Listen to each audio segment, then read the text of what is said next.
Hello दोस्तों, कैसे हो? आपका स्वागत है त्रिपाण स्टडी सेंटर में। आज जो हम करने जा रहे हैं food chain. That is a food chain is the most important here.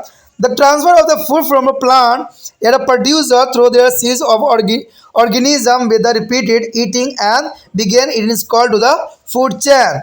There is a show in this diagram here a grass. Their grasses is the eating by the grasshopper. The grasshopper has the frog is eating to the grasshopper and snake eating for the frogs and the eagle eating to the snake. There is the making of the food chain. There is a food chain is the series of organism that repeating eating. There is simple language. There are series of organism with the repeating eating. It is called to the food chain. Each step is a food chain is called tropical level. In the above example, grass is a first and the eagle represent a fifth tropical level. There is a different size and different category. And some more example of food chain is given here.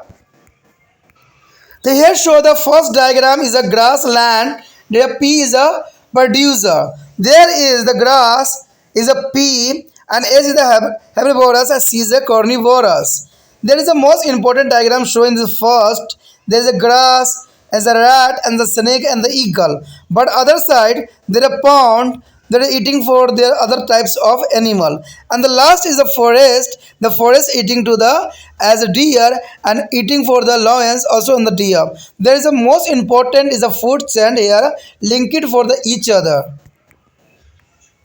So here are the three important features that you can be note in these chains are the first is the weaker organism are attacked by their stronger organism. There is a natural phenomenon. There is a weak organism are attacked by the stronger organism and their number of organism is reduced at the each higher level but the size of organism is increasing. And their third fact here there the number of step is a food chain is limited to 4 to 5. There is a maximum here. The 4 to 5 is a food step in the all food chains here. The first is the food chain consists of flowing tropical level. The first is a producer. Producer means is autotroph. There is a producer food for all other organism of the ecosystem. The autotrophs is represent the first tropical level. They are the larger greens plant. They convert to inorganic substance by the process of the photosynthesis into the food. There is the organic molecules and in the presence of sunlight the total rate at which is their radiant energy is stored by their process of photosynthesis in their green plants is called a gross primary productivity means GPP. There is a gross primary productivity is a GPP and this is known as the total photosynthesis. That is also called to the total photosynthesis. A part of this gross primary productivity is utilized by their plant for their oven metabolism. There is a oven metabolism and maintenance and reproductions. The energy required for their all this function is produced by the process of respirations. The remaining of stored by them as the net primary productivity means NPP. There is a net primary is a productivity and the available for their heterotrophy is a consumer. There is a next as a trophical level. Here to show the equation the GPP is equal to NPP plus R. It means to GPP minus R is equal to NPP. The productivity in the biological system is a consist of a process but it is a different in a different ecosystem. There is second is here primary consumer herbivorous and these are animals which feed directly on the plant and they are first level of consumer and therefore they are known as a primary consumer and make the second tropical level in the food chain. Example is a grasshopper in the above example. Another example are insect, birds, rodent and ruminants. And the herbivorous is capable to convert it energy stored in the plant tissue into the animal tissue and therefore they are known as the key industries. They can digest high cellulose diet. And the next is the third is a secondary consumer carnivorous. There is the most important here The carnivorous are animals that feed on the other animal. It is a tissue, and therefore they are secondary, tertiary, and quaternary is a level consumer. Frog is a secondary level consumer as a feed on the herbivorous is a grasshopper, and snake is a tertiary level is consume the same. It is a consume other carnivorous that a frog. The frog, snake, dog, and cat and tiger are all the carnivores. Generally, the size of carnivores increasing at the each tropical level. There is a most important here, and the last is a decomposer. Decomposer is the most important here, and they make to the final tropical level is the food chain. It is a decomposer. Are there organisms that feed on the dead organic methods called to tetrus, composer, and bacteria, fungi, and the mites of the millipedes, and the earthworm is the neptotoads, and the gloss crabs, and the mollusks. There is a most important here. There is the a feeding of the dead organic matter. There is a decomposer. The decomposer are there a feeding of dead organic matter. So here is the most important. The special feeding groups is a consumer. The first is a scavenger. Scavenger is here. There are the animals that feed on the dead plant and animals. Example: termites and the beetles feed on the declined bodies, and many marine invertebrate is the vulture, gulls, and the hyena. There are other example of scavengerers. There is the most important word for the scavenger, and the next is a omnivorous.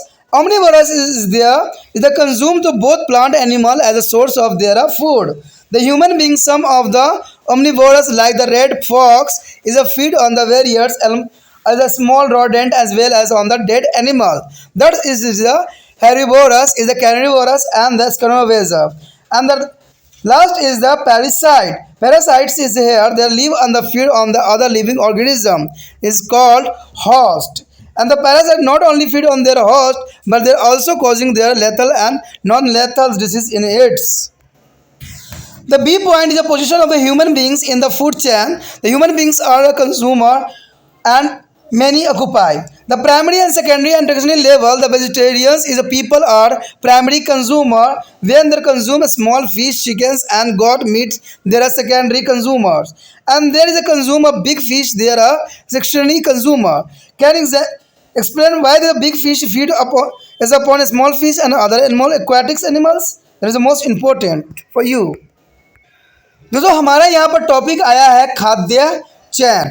देखिए food chain जो है पादपों में आराम करते हुए क्रमश उच्चतर पोषण स्तरों में खाद्य का स्थानांतरण जिसमें उच्च पोषण स्तर के प्राणी अपने नियंत्रण पोषण स्तर के प्राणी के भक्षण करते हैं। तो ये तो बात जर्नल सी है कि अगर पौधा है तो पौधे के दूसरे जीव जो खाने वाले होते हैं वो खाएंगे तभी तो उनका जीवन यापन होगा। तो इसी को ही फूड चैन कहते हैं, जिसमें एक चीज़ को दूसरा चीज़ खा रहा होता है और वो चीज़ को दूसरा खा रहा था उसको वो खा रहा होता है।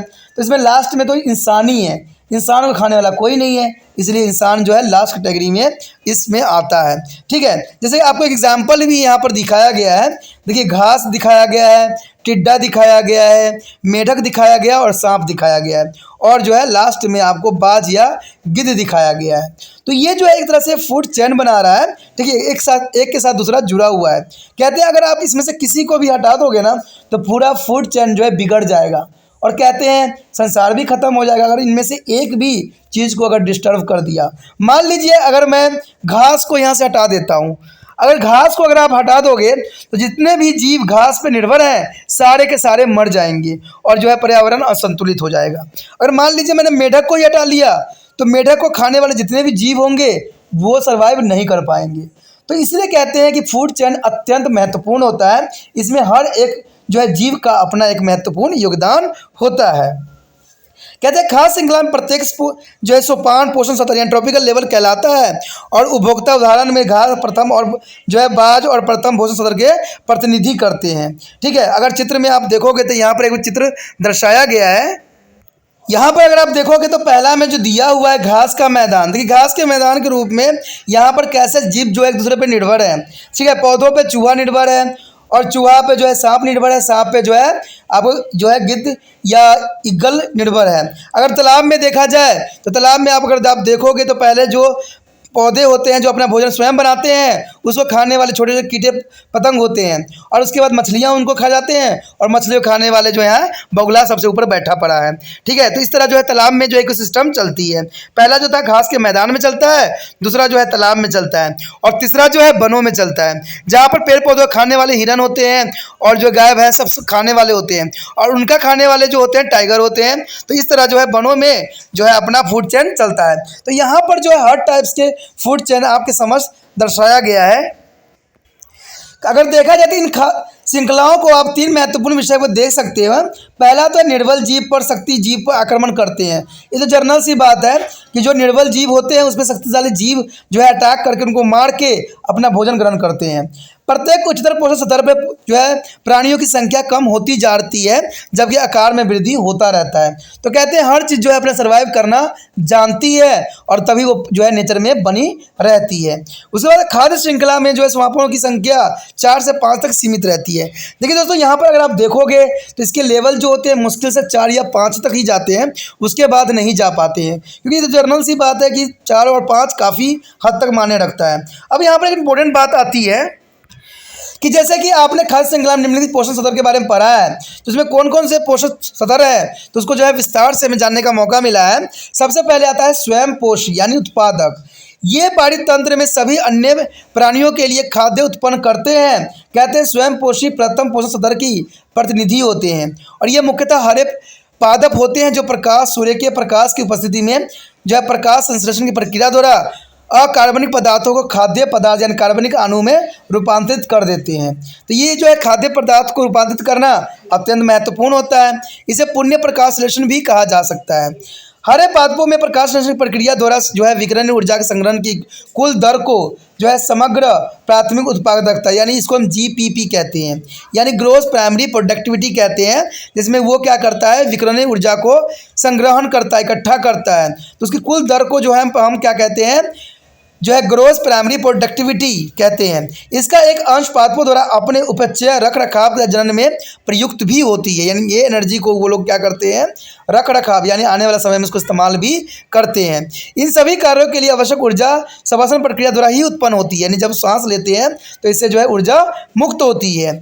और कहते हैं शेष भाग शुद्ध प्राथमिक उत्पाद यानी नेट प्राइमरी प्रोडक्टिविटी यानी NPP के रूप में जो है संग्रहित किया जा सकता है, जो कि अगले पोषण स्तर पर जाता है। यानी NPP जो दोस्तों होता है वो अगले स्तर पे जाता है, लेकिन अगर GPP देखा जाए तो ये संग्रह होता है, यानी एनर्जी इकट्ठा करने का एक तरीका होता है जिसको हम ग्रोस प्राइमरी प्रोडक्टिविटी कहते हैं। लेकिन जो दूसरे स्तर में जाता है वो जाता है NPP यानी नेट प्राइमरी प्रोडक्टिविटी। ठीक है, जो कि बहुत इंपॉर्टेंट होता है। यहाँ पर आपको दिखाया भी गया है कि समग्र प्राथमिक उत्पाद प्लस नेट प्राथमिक उत्पाद प्लस श्वसन। अगर हम सिंपल देखें तो इसको क्या कहा जा सकता है, इसमें समग्र प्राथमिक उत्पाद माइनस श्वसन, इसका मतलब होगा शुद्ध प्राथमिक उत्पाद। अगर हम सिंपली लैंग्वेज में देखो तो GPP is equal to NPP plus R, लेकिन अगर आप GPP और माइनस R करोगे तो NPP हो जाता है। तो ये काफ़ी समझाने के लिए काफ़ी इंपॉर्टेंट रहता है। आपको पता है कि GPP जो होती है वो ऊर्जा संग्रहालय होती है, यानी इकट्ठा होता है, लेकिन NPP जो होता है ऊर्जा जाने वाला होता है।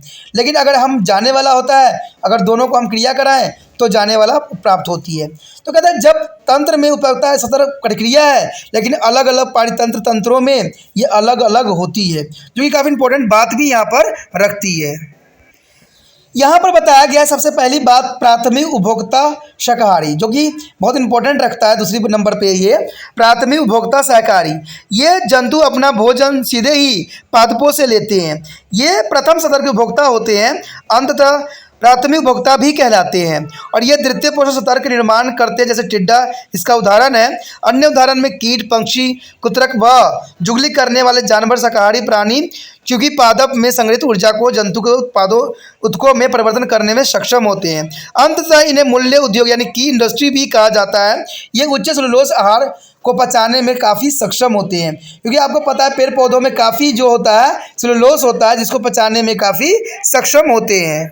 उसके पश्चात है तीसरी बात आता है द्वितीय उपभोक्ता में, जिसमें मांसाहारी आते हैं। कहते हैं मांसाहारी वह प्राणी हैं जो दूसरे जंतु एवं उनके उत्कों का आहार करते हैं। अंत यह द्वितीय एवं तृतीय चतुर्थ स्तर के उपभोक्ता कहलाते हैं। जैसे मेढक द्वितीय स्तर का उपभोक्ता होता है क्योंकि वह टिड्डे का भक्षण करता है जो शाकाहारी है। इसमें सांप द्वितीय स्तर का उपभोक्ता है क्योंकि वह दूसरे मांसाहारी मेढक का भक्षण करता है। और मेढक, सांप, कुत्ता, बिल्ली, बाघ सभी मांसाहारी हैं क्योंकि सामान्यतः मांसाहारी जीवों का आकार उच्चतर स्तर पर बढ़ता चला जाता है। इस प्रकार जो है ये कंडीशन आगे बढ़ता जाता है। उसके पश्चात है पांचवा जो है अपघटक। देखिए अपघटक वो होते हैं जो खाद्य श्रृंखला के अंतिम पोषण स्तर का निर्माण करते हैं। अपघटक वे जीव हैं जो समस्त पोषण स्तरों को मृत कार्बनिक पदार्थ जिसमें जो अपर एंडेमेट्रिक्स कहलाते हैं। यानी मान लीजिए अगर सारे उपभोक्ता हैं अगर मर भी जाते हैं तो ये जो होते हैं अपघटक उनको गला सड़ा देता है। यानी उन सारे को गलाने सड़ाने के लिए अपघटक जो होता है बहुत महत्वपूर्ण कार्य करता है। कहते हैं कि अगर भक्षण करते हैं और उनके पोषक तत्वों को अनुचक्रण में सहायता करते हैं, यानी दोबारा जो है ये पौधों दोबारा जो है खाद में उर्वरक के रूप में उसको परिवर्तन कर देते हैं जो दोबारा ही पौधों को प्राप्त हो जाता है। इनको दो समूह में विभाजित किया जा सकता है। पहला है सूक्ष्म अपघटक एवं वृत्तीय अपघटक। सूक्ष्म अपघटक जो है अत्यंत जीव छोटे होते हैं जिसमें जीवाणु, कवक और आदि जीव हो सकते हैं। और वृत्तीय जो है घटकों में उदाहरण हो सकता है इसमें टेगस, मैट्रस, मिलीपीडस, कुम्मी, फीता कुम्मी, क्वेक्रे आदि घेंगे सब इसमें सम्मिलित होते हैं। तो याद रखना अपघटक दो प्रकार की होती है, सूक्ष्म अपघटक और जो है वृत्तीय अपघटक। सूक्ष्म में जो होते हैं बहुत मैक्रो होते हैं जो दिखते नहीं है बट होते हैं, और वृत्तीय अपघटक में दिखते हैं और वो अपघटक करते हैं। अगर कुछ टर्म यहाँ पर देखा जाए तो हमारे समक्ष कुछ टर्म आया है विशेष आश्रय समूह। देखिए सबसे पहले है अपमार्जक, यानी हम स्कैवेंजर कहते हैं इसको अपमार्जक को। ये वे जीवित मृत पादप एवं जंतु को अपना आहार बनाते हैं। यानी आप याद रखना अपमार्जक का मतलब होता है कि जो मरे हुए जीव पर फीडिंग करके अपना जीवन यापन करते हैं उसे हम अपमार्जक कहते हैं। ये जीव मृत पादप एवं जंतुओं को अपना आहार बनाते हैं। उदाहरण के लिए दीमक और विट्टल आदि सड़ती लकड़ियों के भोजन प्राप्त करते हैं। और इनमें अनेक जो है कशेरुकी जलीय जंतु भी शामिल होता है जैसे गिद्ध, समुद्री पक्षी और जो है लकड़बग्गा अपमार्जक जीवों के अन्य उदाहरण हो सकते हैं क्योंकि ये मरे सड़े गले चीज़ों को खा के अपना जीवन यापन करते हैं। उसके पश्चात है सर्वभक्षी यानी सर्वहारी। देखिए सर्वभक्षी पादप एवं जंतु शत्रुओं को आहार के रूप में लेते हैं। उदाहरण मानव। कुछ सर्वभक्षी जीव जैसे रेड फ्रॉक्स, लाल लोमड़ी, ठीक है, सरस, फलों, कृतकों और मृत जीवों से आहार प्राप्त करते हैं। अंततः यह शाकाहारी, मांसाहारी और अपमार्जक भी होते हैं। यानी ये जो है सर्वभक्षी होते हैं, यानी सभी चीज़ों को जो है भक्षण कर सकते हैं। उसके बाद परजीवी। परजीवी का मतलब होता है कि दूसरे के शरीर पर रह के अपना जीवन यापन करता हो, यानी परजीवी कहलाता है। ये जीवित प्राणी पर निर्भर करते हैं और उनके भोजन प्राप्त करते हैं। परजीवी परपोषी न केवल जीवित प्राणियों पोषण प्राप्त करते हैं, उनमें घातक एवं अघातक रोग भी उत्पन्न करते हैं। जैसे आपको पता ही है कि अगर बालों में अगर जू होता है तो वो भी आपके लिए परजीवी हो जाता है। पेट में अगर बॉम्ब्स कीड़े हैं तो वो भी परजीवी होते हैं जो कि आपके अंदर रह के आपके ही ब्लड को चूसते हैं और आपको कई प्रकार की बीमारी को भी देते हैं। और अंतिम बात यही रहता है कि खाद्य श्रृंखला में मनुष्य का स्थान। देखिए खाद्य श्रृंखला में अगर मनुष्य का स्थान देखा जाए तो मनुष्य जो उपभोक्ता और प्रथम, द्वितीय व तृतीय उपभोक्ता क्रम में अव्यवस्थित हो सकता है। शाकाहारी मनुष्य प्राथमिक उपभोक्ता कहलाता है जब वह छोटी मछली या जो मुर्गी के चूजे या बकरी का मांस आदि अपने भोजन में लेता है तो द्वितीय उपभोक्ता कहलाता है। और जब मनुष्य बड़ी मछली का भक्षण करते हैं तो उन्हें तृतीय उपभोक्ता कहते हैं। क्या आप इस बात का व्याख्या भी जान सकते हो कि बड़ी मछली, छोटी मछली, अन्य मछली, छोटी जलीय जंतु को अपना आहार क्यों बनाती है? तो ये क्वेश्चन आपके लिए देखते हैं कौन करता है। तो यही बात याद रखना कि मनुष्य जो है खाद्य श्रृंखला में तीनों कैटेगरी को जो है ये फॉलो करता है।